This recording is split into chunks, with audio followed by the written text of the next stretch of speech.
네, 정치권 소식 핵심 키워드로 짚어보는 시간입니다. 이종훈 정치평론가, 김준일 뉴스톱 대표와 정리해 보겠습니다. 두 분 안녕하십니까? 어서 오세요. 안녕하세요. 네, 첫 번째 키워드 내용 확인해 보시죠. 허심탄회하게 대화하자. 드디어 오늘 저녁에 문재인 대통령과 윤석열 당선인이 만납니다. 김준일 대표님, 예. 이렇게 만나면 될 걸 왜 19일 동안 못 만난 거예요? 그 답이 나온 겁니까? 일단은 뭐 여러 가지 좀 상황이 조금 변했다라는 네. 걸 알 수가 있는데, 하나는 이게 감사원의 감사위원과 관련해서 누가 임명을 하느냐 가지고 약간 밀당이 있었잖아요. 근데 감사원이 최근에 이제 업무 보고 형식으로 해가지고 거기에서 양측이 협의를 해야 된다라는 취지에 이제 있었잖아요. 그러니까 예. 어느 정도 교통 정리가 좀 됐다라는 거를 할 수가 있고, 또 하나는 이제 그 이철희 정무수석하고 장기현 비서실장하고 계속 이견이 좀 있었고 예. 잘 안 풀리다 보니까 이제 그 대통령 비서실장 유영민 비서실장이 또 이제 협상을 했다, 이런 내용들이 나왔잖아요. 거기에서 조금 더 이제 소통이 된 것 같고, 그리고 윤석열 뭐 당선인이 좀 화답을 한 것 같아요. 결국은 문재인 대통령이 뭐 의제가 필요하냐 이런 식으로 네. 얘기를 했고, 그거에 대해서 이게 장기간 끌어지는 것에 대해서 조금 부담을 많이 느껴서 결국은 이렇게 만나게 된 것 같습니다. 예. 네. 의제 없이 허심탄회하게 얘기하자, 이렇게 이제 공감대가 형성됐다, 이런 얘기들이 나오고 있는데, 뭐 또 다른 걸림돌은 없는 겁니까, 그러면? 뭐 두고 보긴 해야 될 것 같긴 한데요. 그런데 일단 뭐 큰 틀에서는 지금 제가 보기에는 초읽기에 지금 몰렸다, 이렇게 봐야 됩니다. 그러니까 지금 역대 이렇게까지 늦어진 경우가 없는 거 아닙니까? 그래서 그렇죠. 이번에 신기록을 또 세우신 건데, 이거 별로 바람직하지 않은 기록이죠. 그래서 대통령 측도 그렇고 당선인 측도 그렇고 상당한 부담을 아마 느꼈을 것이다. 그래서 더 이상 늦출 수 없다. 이런 이제 그 위기감 같은 것들이 좀 작용을 했을 거고요. 그 때문에 이제 합의가 안 된 의제들은 그냥 만나서 조금 정리하는 거로 하고, 일단은 만나자, 이런 쪽으로 지금 가닥이 잡힌 것으로 그렇게 보입니다. 예. 한 차례 무산되면서도 바뀐 게요. 점심 아니고 저녁 먹기로 했거든요. 근데 아무래도 저녁에 만나면 좀 대화가 좀 이렇게 편해지고 길어지는 그런 효과도 있을 수 있잖아요. 그러니까 이번에 좀 특징적인 게 몇 예. 가지가 있어요. 역대 이제 그 이명박 박근혜 두 분은 차담을 했습니다. 차를 마셨고요. 나머지는 대부분 오찬을 했고요. 예. 부부 동반일 때 만찬을 했어요. 어. 그러니까 부부 동반일 때는 아무래도 식사가 길어지고 뭐 예. 덕담도 오가고, 그런데 지금 만찬이잖아요.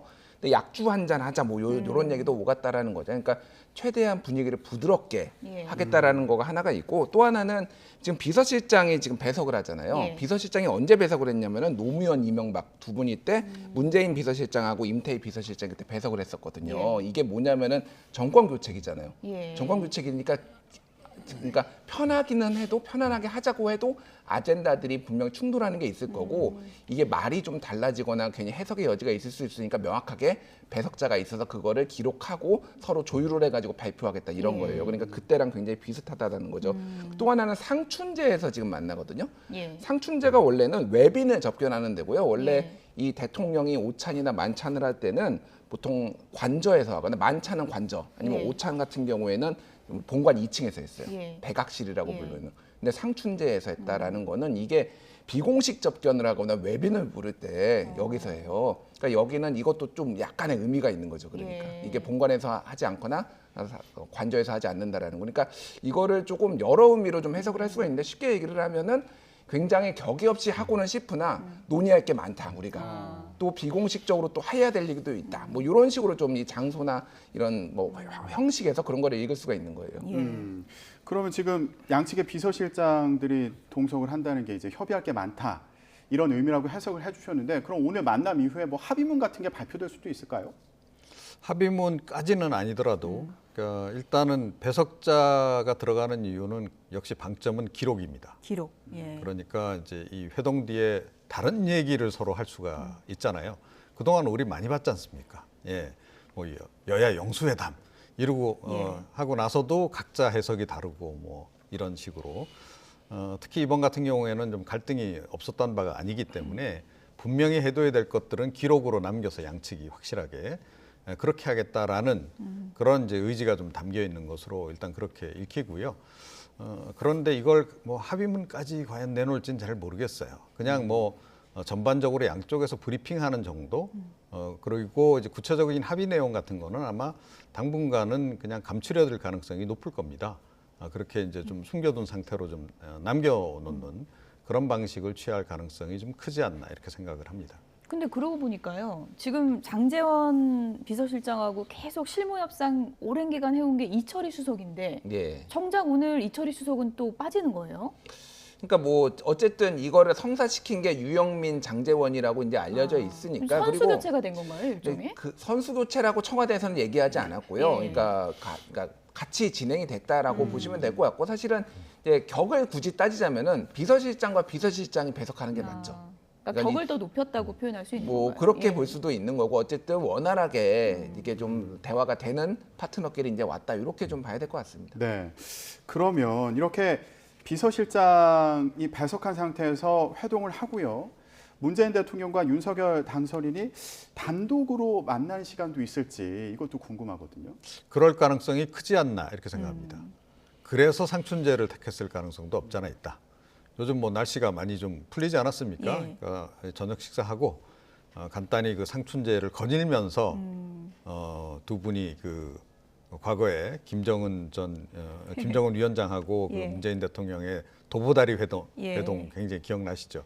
뭐 그런 식의 좀 허심탄회한 대화를 나누는 시간을 좀 가질 가능성이 크지 않나 싶어요. 그래서 뭔가 정치적 결단이 필요한 사안들은 그때 논의할 가능성이 오히려 더 높지 않나 이렇게 생각합니다. 예컨대 지금 뭐 집무실 이전 문제라든가 예.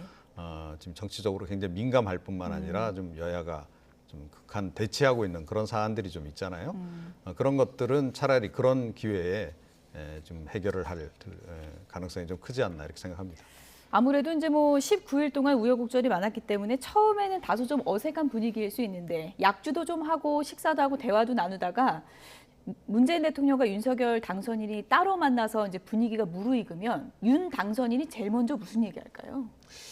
글쎄요, 일단은 뭐 아주 이거는 뭐 진짜로 알 수 없으니까 저는 비공식적으로 두 분이 만나서 만약에 이제 사담이나 그런 걸 예. 한다라면은 정치 보복하지 않겠다, 걱정하지 마십시오, 이런 얘기를 하지 않을까. 왜냐하면 과거에 이제 노무현, 이명박, 이게 정권 교체됐을 때 가장 많이 비교되는 게 노무현, 이명박 이때였는데 이때 사실 불행한 역사가 시작이 됐거든요. 그런 부분들을 굉장히 안심시키지 않고 사담으로서는, 그리고 공식적으로는 아마 뭐 추경 얘기나 이런 것들은 아마 테이블 위에 꺼내지 않을까 그렇게 보여집니다. 문재인 대통령의 뭐 이른바 통 큰 선물 나올 수 있을까요? 예를 들어 뭐, 용산 이전에 대한? 그럴 수도 있죠. 예. 저는 그 이번 집무실 이전 문제는 청와대에서 그 해줄 가능성이 굉장히 높다. 아, 예비비 승인을 해줄 예. 수 있다는 건가요? 예. 그 부분을 아마 그 내일 선물로 줄 가능성이 굉장히 높지 않나 이렇게 생각해요. 네. 그동안에 이제 청와대 브리핑 내용을 보게 되면 예. 기류가 좀 살짝 좀 바뀌었습니다. 그래서 제일 마지막에 이제 박수현 수석이 이제 그 언급한 내용은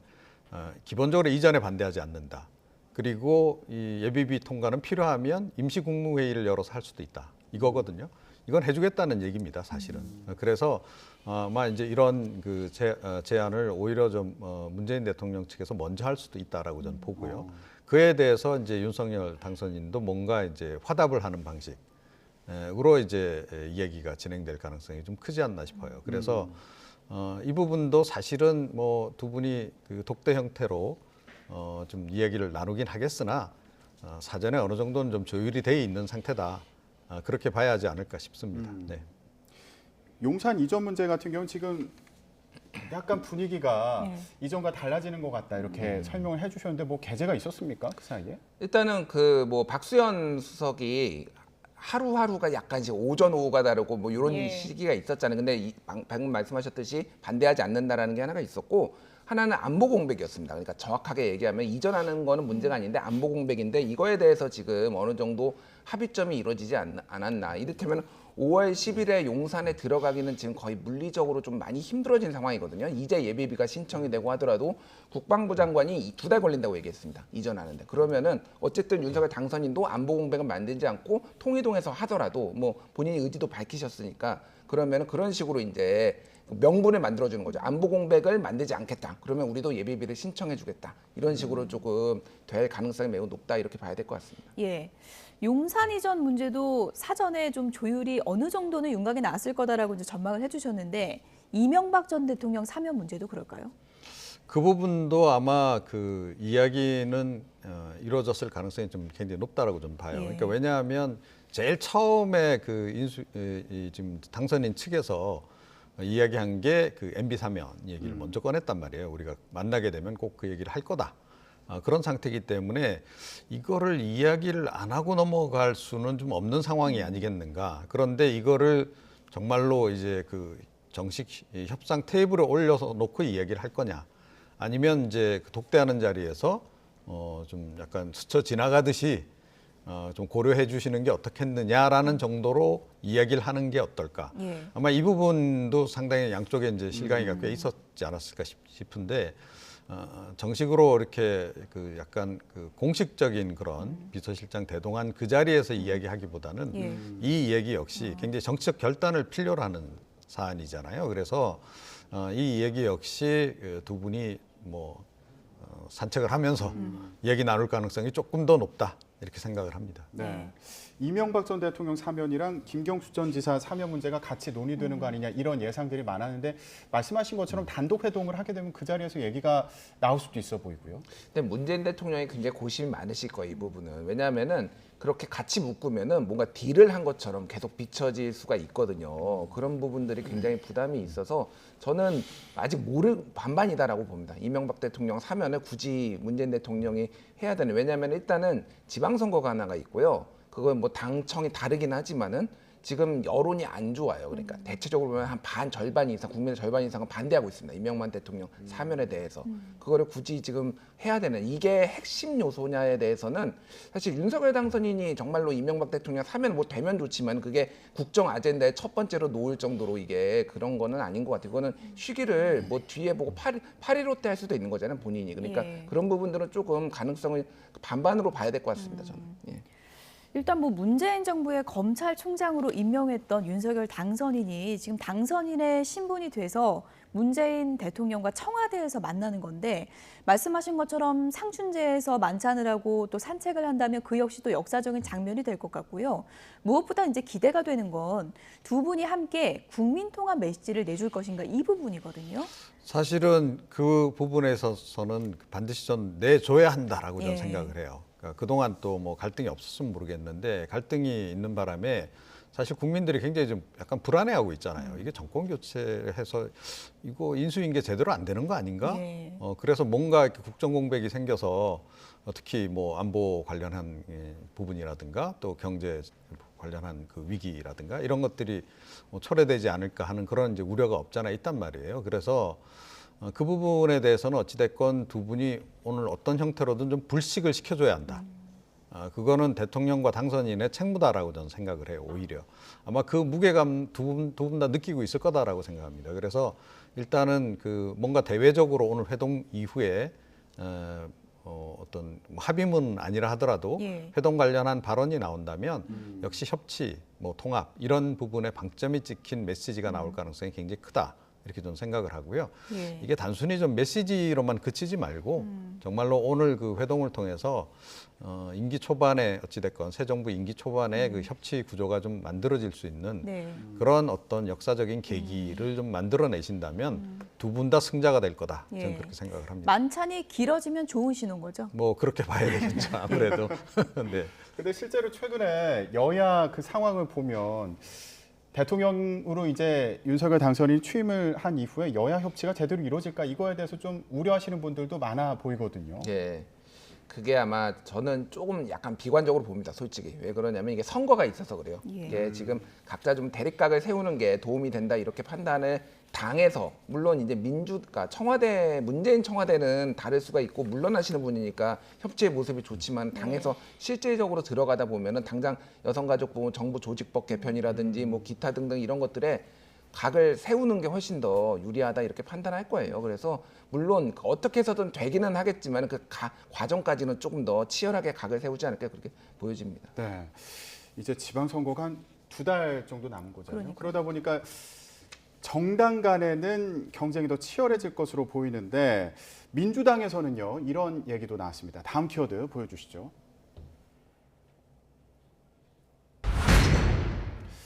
다시는 지몸미 외쳐선 안 돼. 네, 민주당의 송영길 전 대표가 SNS에요.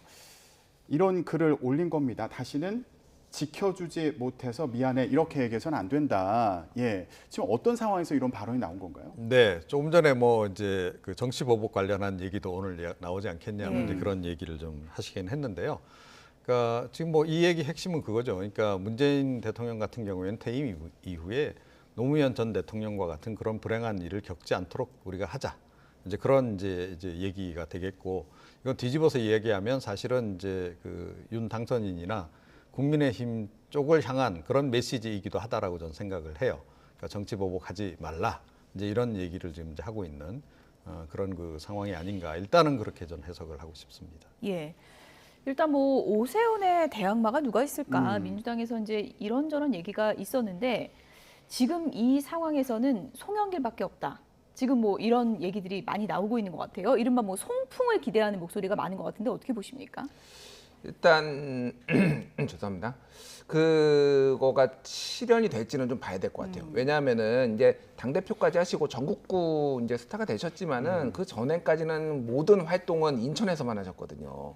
그러니까 이게 적절하느냐 이를테면은 서울로 이제 물론 뭐 워낙 서울시장이라는 데가 큰 선거기 때문에 많이 서울에 안 계신 분들도 뭐 옮겨서 하기는 합니다. 예. 그렇기는 하지만은 조금 그 부분이 조금 이제 좀 약간 약점으로 될 수도 있다라는 거 하나. 그리고 두 번째는 어쨌든 지금 지금 지난 그 대선 전에 총선 불출마까지 했어요. 선언까지 했어요. 그렇죠. 총선 불출마지 뭐 지방선거 불출마는 아닙니다. 그렇긴 한데 이거는 좀 내려놓고 예. 좀 시간을 갖고 586 뭐 용퇴론 이런 거에 좀 먼저 꺼내신 분인데 물론 그러니까 당이 요구하면 하겠다라고 지금 전제 조건에 다 이거는 했거든요. 근데 그분은 그런 부분들을 좀 넘어야 되는 부분들이 있는 거죠. 그리고 대선 패배에 대해 어느 정도 책임이 있다 이런 얘기들이 있잖아요. 그 부분에 그 부분도 약간 거부감이 있을 수도 있다. 그래서 지금 게다가 다른 후보들도 다른 뭐 얘기 나오시는 분들이 몇몇이 있어서 이분 그 송영길 대표가 전 대표가 좀 확정적이다라고 보기는 힘들 것 같아요.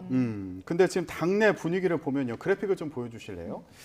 당에서는 송영길 전 대표가 서울시장 후보로 나서야 된다 이러면서 여러 가지 얘기가 나왔는데 지금 오히려 불출마 선언을 한 게 진정성을 보여준다 이러면서 이제 서울시장 후보로 나서야 된다는 의견도 있고요. 그리고 전용기 의원 같은 경우에도 마지막 헌신을 결단해야 된다 이런 얘기를 하기도 했고 이수진 서울 동작의 이수진 의원은 중량감 있는 후보가 선두에서 버텨야 된다 이런 글을 이제 올렸는데 또 화제가 됐던 게 SNS에 이런 글을 올렸더니 이재명 고문이 좋아요를 눌렀다는 거예요. 그래서 네. 이재명 고문도 같은 생각을 하고 있는 건가? 뭐 이런 해석들도 나왔습니다. 뭐 일단 해석을 그렇게 할 수밖에 없죠.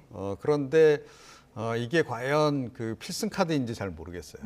예, 그러니까 조금 전에도 이제 그 약간 지역적 기반에 대해서 이제 이야기하시기도 했는데 지역적 기반도 기반이지만 이번 지방선거의 전반적인 선거 구도가 과연 민주당에게 유리한 구도냐 하는 거죠. 그렇지는 않다. 일단은 대선에서 어찌됐건 국민의힘이 승리했기 때문에 그 여세를 몰아서 아마 여론이 이때쯤에는 대통령에 대한 여론도 비교적 높은 편일 것이고 그 연장선에서 이제 치러지는 그런 그 선거라서 쉽지 않다. 이제 그런 얘기죠. 그래서 뭐 예를 들어서 그렇기 때문에 어렵고 여기가 서울 특히 이제 험지기 때문에 지난 뭐 대선 과정에서도 민주당 표가 많이 안 나왔잖아요. 국민의힘에게 이제 패배한 그런 지역이기 때문에 험지니까 그냥 당의 그 책임 있는 중진급이 나가서 뭐 일종의 방패막의 역할을 해주고 희생타를 날리겠다. 이런 의미라고 한다면 의미가 있을 수는 있는데 이게 선거는 어찌됐건 기본적으로 이겨야 되는 거 아니겠습니까? 그리고 서울시장 후보자는 상당히 상징성도 또 많이 있단 말이에요. 그렇게 본다면 그러니까 이번 지방선거를 어떤 컨셉으로 과연 민주당이 임할 것인지를 보여주는 그런 그 후보자다라는 거예요. 그렇다라고 한다면 저는 대대적인 물갈이를 해야 된다라고 보거든요. 이번 그 지방선거를 기존의 계기로 해서. 지도부로는 안 된다고 보시는 그러니까 건가요? 일단 뭐 그 386 지금 용태론도 나오지 않았습니까? 그러니까 이 세대들이 싹 물러가고 이제 새 물결이 그야말로 들이닥친다. 이거를 보여줘야 되는 거죠. 특히 서울시장 후보를 어떤 사람으로 내느냐는 굉장히 중요하다라고 보는데 저는 오히려 정치 신인이라 하더라도 좀 참신한 이미지를 가진 인물을 이쪽에 내세우는 것이 민주당이 가고자 하는 바를 분명하게 보여주는 의미도 있고 그게 오히려 그 전체적인 선거의 구도를 유리하게 가져가는 그런 것일 수 있다라고 저는 생각을 합니다. 그래서 너무 중량급 인사에 지금 이제 그 집착하는 그런 것도 별로 그렇게 긍정적이지는 않다 예. 이렇게 생각을 합니다. 두 분이 아주 냉철하게 분석을 해주셨는데 그런데 송영길 전 대표는 문 대통령 사저 사진 올리고 내가 디딤돌이 되겠다고 그랬잖아요. 그러니까 속으로는 결심한 거 아닌가요? 근데 그 사진은 지금 네. 민주당의 전체적인 분위기를 반영하는 겁니다. 무슨 얘기냐면은 이번에 그 신임 원내대표 나오시고 이재명 후보와 이 문재인 대통령 지키겠다라고 당선 수락 연설에서 예. 얘기를 했거든요. 그러니까 지금 전체적인 분위기가 아까 전에 얘기했듯이 정권이 바뀌면서 예. 정치 보복이 있을까봐 두려워하는 거 그리고 그 강성 열성 지지자분들도 그런 것들 을 계속 요구를 하니까 거기에 호응하는 거라고 봐야 돼요. 그러니까 출마 이거 결심은 아닌가요? 그러니까 뭐 이제 해석의 여지를 다 넓게 열어두는 거죠. 예. 원래 정치인들은 다 그렇게 하니까 그거를 뭐 근데 출마 결심이라기보다는 저는 그쪽으로 열어두고 지금 정확하게 이렇게 얘기하셨어요. 출마 의사 묻는 질문에 당이 판단해야 될 문제다라는 거는 방금 얘기했듯이 내가 만약에 가게 되면 내가 먼저 나가겠다라고 하면 뭔가 자리 욕심이 있어 보이잖아요. 예. 근데 당에서 강하게 송 대표가 나가셔야 됩니다라고 했을 때 그럼 내가 어려운 길이지만 한번 가보겠다라고 예. 하는 그런 그림을 좀 만들기 위한 전체적인 뭐 그림 그 포지션이다 이렇게 봐야 될 것 같아요. 네.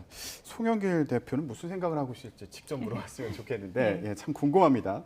자, 지방선거를 앞두고 국민의힘 같은 경우에는 어떻게 지금 준비를 하고 있는지 보겠습니다. 일단 현역 의원 출마자 같은 경우는 10% 페널티 주겠다. 그러니까 10% 감점한다는 거죠. 네. 예, 이게 어떤 배경에서 나온 걸까요? 일단은 의석이 지금 한 석이라도 좀 아쉬운 상황이잖아요. 그래서 국회의원이 한 명이라도 빠져나가면 당장 곤란한 거죠.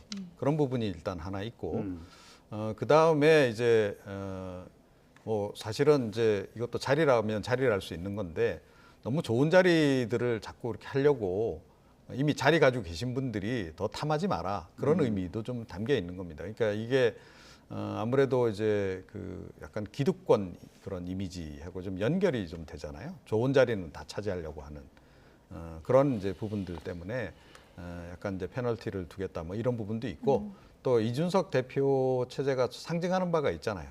이쪽 역시 대대적인 물갈이를 지금 예고를 하고 있는 거 아니겠습니까? 그래서 정치 세대 교체, 예. 특히 이제 이 보수 진영 같은 경우에는 이번에 뭐 어렵게 집권을 하긴 했습니다만 계속 이제 사실은 그 약간 기득권 세력, 적폐 세력, 예. 뭐 그렇게 또 이렇게 약간 좀 정이 내려졌던 그런 측면도 있는 거고 그거로부터 이번 지방선거를 통해서 완전히 탈각하는 그런 이제 계기가 될 필요가 있는 거죠. 그래서 이준석 대표 체제 하에서 뭐 그야말로 지방의원부터 시작해서 자치단체장까지 쫙 그 대거 정치 신인이라든가 좀 참신한 인물들로 물갈이가 된다라 그러면 국민들이 국민의힘에 대한 인식이 확 바뀌겠죠. 아마 그런 계기로 삼겠다 하는 그런 의지도 담겨 있는 것으로 그렇게 보입니다. 근데 뭐 이준석 대표는 그 페널티에 난 찬성 안 했다 또 이렇게 밝힌 입장이어서 이게 또 당내에서 어떻게 정리될지는 봐야 될 것 같은데 지금 뭐 홍준표 의원, 김재원 최고위원 다 지금 대구시장 뛰어들었거든요.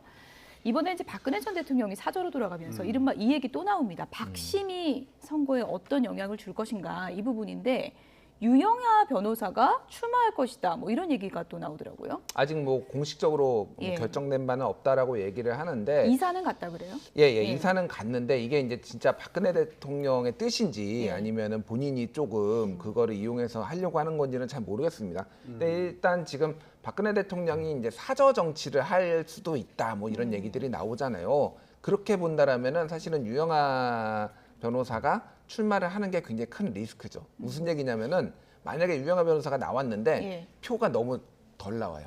그러면은 박근혜의 영향력은 끝났다라고 해석될 수도 있는 거예요. 이게 굉장히 그래서 어떻게 보면은 그게 그런 마음이 있으시다면은 상당히 이건 도박적이 될 수도 있는 거기 때문에 실제 출마할지 안 할지는 봐야 될 것 같고 어쨌든 뭐 여기 나오신 뭐 언급되신 분들은 계속 박근혜 전 대통령에 찾아가서 박심이 나에게 있다라는 어떤 그런 시그널들을 계속 좀 주려고 하지 않을까 그렇게 보여집니다. 이종훈 평론가님은 어떻게 보세요? 출마할 거라고 보세요? 이번 지방선거에서 적어도 대구 경북 지역에서는 박풍이 상당히 거세게 불 것이다 이렇게 생각을 해요. 그래서 아마 이 출마자들도 대부분 그러니까 윤석열 마케팅보다 오히려 박근혜 마케팅을 하려들 가능성이 높습니다. 그래서 보통 이제 이렇게 뭐 선거 대선 끝나고 난 이후에 치러지는 선거, 뭐 총선이든 뭐든 이런 경우에는 보면 그 대통령 마케팅을 많이 하잖아요. 그렇죠. 예, 그래서 이제 본인 사진 옆에 대통령 사진 배치해서 대통령한테 어떻게 좀 묻어가는 이제 그런 식으로 이제 해보려는 사람들이 많기 마련인데 이번 같은 경우에 이 지역은 좀 다를 가능성이 크다. 그러니까 오히려 박근혜 전 대통령이 등장할 가능성이 높은데 이게 박근혜 전 대통령이 뭘 정치를 하겠다라는 그런 의지를 내비쳐서라기보다는 다 자가 발전하는 겁니다.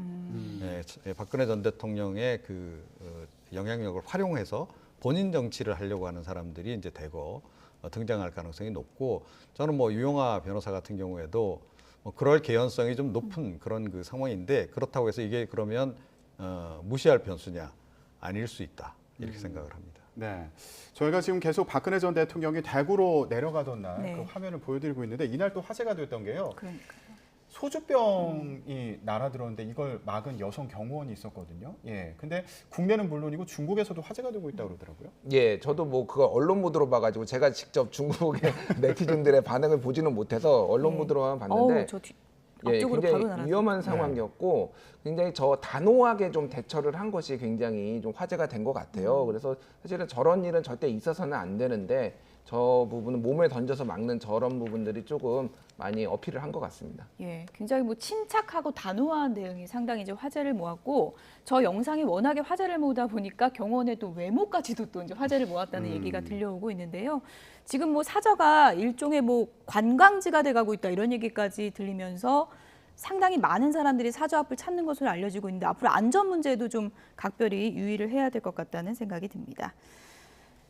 네, 인수위도 이제 일정이 바빠지고 있는데요. 가장 중요한 요인 중에 하나가 바로 초대 총리죠. 다음 키워드 보시죠. 안철수 위원장 총리 자질 아주 충분히 갖춘 분이다. 이 얘기를요. 이준석 대표가 한 얘기입니다. 이종우 평론가님. 아니 대선 때 그렇게 싸우다가 지금 이걸 우리가 어떻게 받아들여야 되는 건가요? 네, 당으로 오지 마세요. 그 얘기죠. 당으로 오지 마세요. 이 얘기니까. 이번 지방선거는 제가 주도해서 치르는데 예. 당에 오셔서 뭐 이렇게 감나라 배나라 이렇게 하실까봐 걱정이 되는 게 아닌가 싶습니다. 그래서 차라리 그냥 행정부 쪽에 가시는 게 더 좋겠다. 그런 바람을 지금 저런 식으로 표출을 한 게 아닌가 그렇게 생각을 합니다.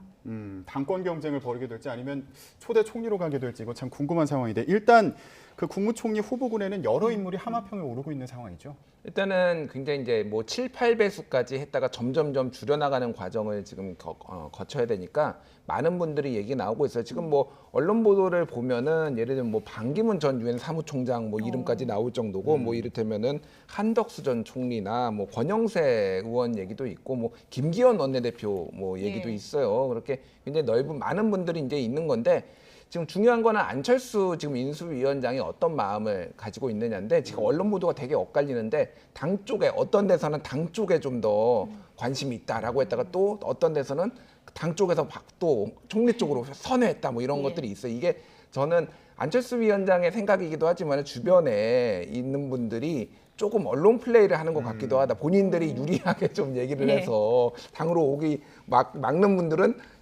막고 싶은 분들은 총리 쪽에 관심 있다 얘기를 하고 예. 예. 뭐 그런 식으로 지금 되고 있는 것 같아요. 그래서 일단은 안철수 위원장의 의중이 가장 중요하지 않을까 그렇게 보여집니다. 예, 안철수 위원장의 의중도 중요하고 또 중요한 건 윤심 아니겠습니까? 이준석 대표가 내가 최근에 그 당선인 독대 여러 번 했는데 안철수 위원장에 대해서 상당히 흡족해하는 걸 내가 느꼈다 이렇게 얘기를 했거든요. 네. 근데 이 부분은 사실은 네. 그러니까 단일화 과정에서 이미 이 얘기가 다 끝났을 가능성이 크다라고 저는 봐요. 그러니까 보통 이제 뭐 단일화하는 과정에서 뭐 대외적으로는 뭐 자리 부분 얘기 안 했다, 예. 뭐 지분 얘기 안 했다 이렇게 얘기하지만 사실 그 얘기 하지 않으면 단일화 협상에서 할 얘기가 뭐가 있겠습니까? 그런 거고. 그래서 또 이번 같은 경우에는 단일화 과정이 또 굉장히 또 험난했었잖아요. 예. 중간에 뭐 결렬 위기도 몇 그랬죠. 차례 있었고, 그 실무 협상도 굉장히 힘들었던 걸로 이렇게 전해지고 있기도 하고, 그러니까 왜 그렇게 난항을 거듭했겠는가? 결국은 이런 구체적인 부분에서 뭔가 합의가 이루어지지 않았던 이제 그런 부분이 이제 많이 작용을 한 거고, 기억나실지 모르겠습니다만 안철수 위원장이 결렬 선언 기자회견을 갑자기 일요일 날 하셨을 예. 때 그때 저쪽에서 경기도지사설 흘린 거에 대해서 굉장히 좀 발끈하셨던 그런 예, 예. 기억이 아마 나실지 모르겠는데 그 얘기는 뭐냐면 날 경기지사급으로 생각하다니 이런 얘기거든요. 그 얘기는 뭐냐면 총리 정도는 보장을 해줘야 내가 어떻게 단일화라도 하지. 뭐 좀 아주 적나라하게 표현하자면 그렇다.